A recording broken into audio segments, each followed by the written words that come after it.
proposition, your burden is to set the terms from your point of view. Do you accept the burdens that have been given to you by proposition? And this is, I'm hoping you're now recognising, true both of the real world and of Magic Land. It's just that you choose between real world and Magic Land which things you're actually going to go for. So in this case, we know that the principle, it could be, if you want, we are the capitalists. We believe that advertising is central to capitalism.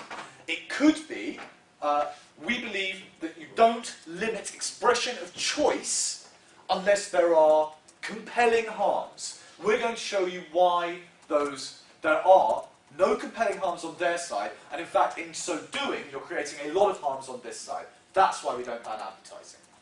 And then you go through your consequence battles, if you like.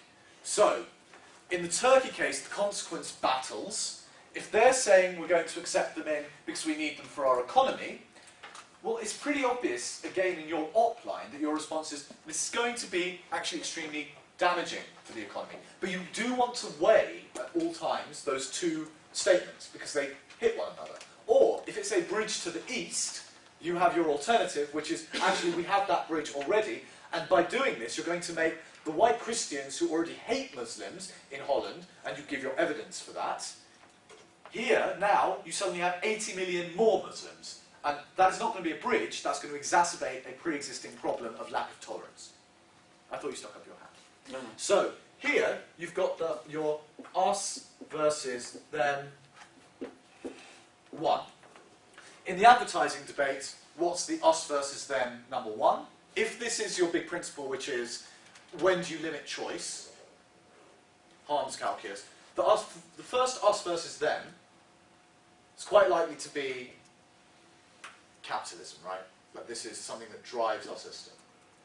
The second us versus them, if they're going to say in proposition, it's very likely actually the proposition will say something along the lines of, big companies have got massive, massive advertising budgets. Even if they don't say that, you're still going to say your innovation argument. But if they say that, you're then able to compare your two cases. But it's likely to be... With the threshold, basically. Sorry? With the threshold of entry. Yeah. So if they say, look, big companies have got all of the money, you say, well, now small companies can't even let you know that they've invented the fucking iPad. Like, let's say a small company, Dyson. Let's say Dyson had no advertising. We would still all be using Hoovers. But Dyson was able to advertise, show that with its fun little ball it was really cool, and then everyone was like, wow, that's really cool. And then everyone bought a Dyson. And now we call them, like, I think we still call them Hoovers, but that's old school. So, what you're doing is identifying the us versus thems and going through them. Now this is, so here one was capitalism, two was presumably innovation, but you can map them for the Turkey debate, and three is quite likely to be identity. So, if on the one hand, proposition is saying we all perhaps become drones, we all consume like Nike because we're told to, we lie, we're depressed, we say, actually, that's how we get identity in the modern world. And that is a good thing. We need to show why that's a good thing, not just that that's the way it is, but that it's positive. Now, does everyone understand why this structure will flow in that specific debate? Yes, hopefully. What we need to come up with are some more generalizable rules then about first opposition. Because we now have two structures. We've got the, rather what we're doing at the moment is just finding one speech. Or rather, this is what the team as a whole will want to say. We'll also fit in things like the buyer is going to gain advantage. We're going to fit in perhaps the unemployment that will accrue from this. We're going to fit in the media that is going to suffer from this. But actually, more importantly, we're not just saying, oh, by banning advertising, you get rid of the media. But then you have the additional argument, which is, from that, what do you lose when you lose the media? If you accept our premise that the media can no longer exist because it doesn't have advertising, we understand that there will still be state media and perhaps some pay-per-view, but not that would what be the second speaker. Like your next speech would be the expression and rights and exactly. And in how that case, wouldn't identity go better in the second speech in many ways? This is not the first speech at the moment. This is The other. Yeah. I don't mean second necessarily Yeah. chronologically, but wouldn't identity specifically be better in the expression speech, in the your choices, who you are, what you want to say about yourself, all these sort of things, I think, go better in identity. And actually, the buyer-seller thing, for example, in capitalism, would fit much nicer as a third. Yep.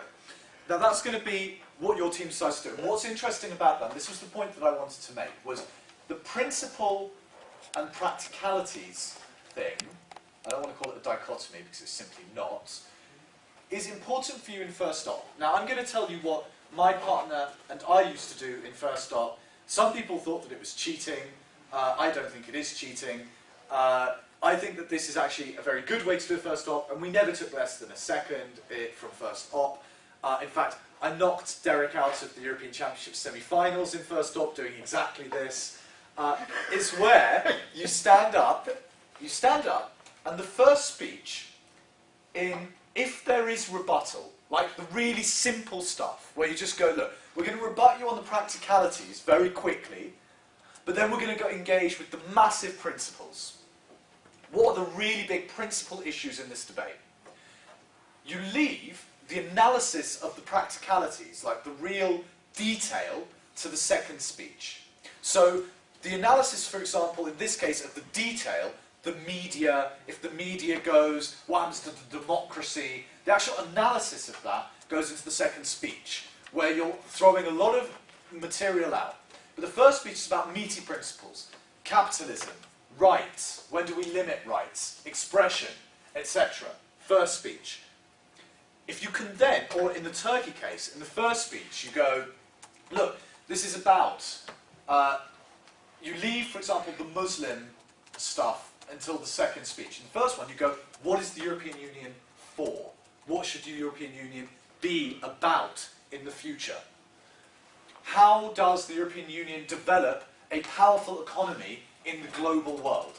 That kind of principle engagement. In the second speech, you then throw out, incidentally, you're going to destroy the labour market, you're going to create a lot of strife on the ground. Why might that strategy work? Why might people consider it cheating? I don't know whether Derek considers it cheating. But he's not listening, he's reading the book. Fine. First prop don't get to respond to the practicalities or the Well, they do because you give it in rebuttal, briefly, at the start. That's how you stop this from being complete cheating. First speaker should attack the mechanism, and this isn't the way you say. But this isn't attacking the mechanism. The first speaker obviously should attack the mechanism. If there are problems with the mechanism, that is a first speaker one. But the big principles require the second proposition speaker to take you on your principles. They have to engage with you on the more difficult stuff. So rather than, it's actually quite easy to respond to, is this going to cause labour market problems? Or is this going to cause strife on the ground between Muslims and Christians? Because you can say, well, we should really have laws for that. Or actually, as we see in England, if you have decent community policing, that can be stopped. Or you can say, no, the best, like obviously at the start it will cause problems, but over time we have to bridge that gap. But it's quite easy to give response to that. It's much more difficult to give response to, this is what the European Union is for, this is what it should be.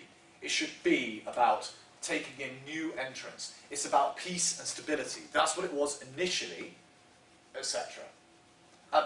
And this is not doing any of those things. This is not providing us with peace, stability, economic, and so on.